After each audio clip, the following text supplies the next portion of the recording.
Hi guys, आज आहे day 26 of my 60 days transformation journey आणि आजचा दिवस लिटरली रोलर कोस्टर होता. सुरुवात झाली मॉर्निंग ब्लॅक कॉफीने. मनात एकच थॉट, चल आज पण हार मानायची नाही. जिममध्ये गेलो, वॉर्मअप केलं आणि मग सुरू झाला आजचा बायसेप डे. आज 4 व्हेरिएशन्स केले. Cable curls, single hand dumbbell curls, preacher curls आणि हॅमर कर्ल्स. वर्कआउट संपलं असं वाटत होतं, बट नो, आज कार्डिओचा बाप बाकी होता.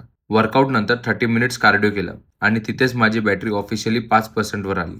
And by the end bicep full charge होतं, पण मी स्विच ऑफ झालो होतो. घरी आलो, बॉडी कंडिशन चेक केली. फेस थकलेलं होतं, पण नजरेत थोडा सेल्फ रिस्पेक्ट दिसला.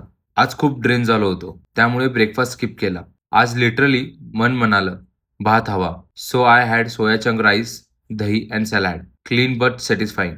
आज फुल हेक्टिक डे होता. ऑफिसचं काम, deadlines, calls and obviously black coffee माझ्या इमोशनल सपोर्ट पार्टनर होती. डिनर खूप सिम्पल आणि क्लीन होता. पनीर आणि सॅलॅड. आणि अशा रीतीने डे 26 कंप्लीट झाला. आज डे खूप हेक्टिक होता, पण एकच feeling, I showed up and that's my super power.